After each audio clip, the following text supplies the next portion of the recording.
প্ৰতিটো কথাতেই আপুনি অসন্তোষ আপত্তি নকৰিব। প্ৰতিজন লোকেই কিবা কাৰণত অসম্পূৰ্ণ, অযোগ্য বুলিও আপুনি ভাবি নাথাকিব।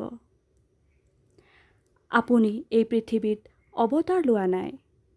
ভাবকচোন, অৱতাৰ লোৱা প্ৰভু শ্ৰীৰাম ভগৱান শ্ৰীকৃষ্ণৰ জীৱনেই সমস্যাৰ পাহাৰ আছিল। তেনেহ'লে আপুনি কিয় সমস্যাত পৰি ভ্ৰাক্ৰান্ত হৈছে? সমস্যাত যেতিয়া দৃষ্টি নিবদ্ধ কৰিব, সমস্যাই খেদি ফুৰিব। যেতিয়া সম্ভাৱনাত দৃষ্টি দিব, দেখিব লাহে লাহে সকলো ভাললৈ আহিব। সময় যাবলৈ দিয়ক। পিছলৈ উভতি চাই এদিন দেখিব, আজি যিবোৰ সমস্যাৰ কাৰণে আপুনি ভাৰাক্ৰান্ত হৈছে, এইবোৰ সমস্যাৰ বিৰুদ্ধে যুঁজ দিয়ে আপুনি এটা সুন্দৰ জীৱন গঢ় দিব পাৰিছে।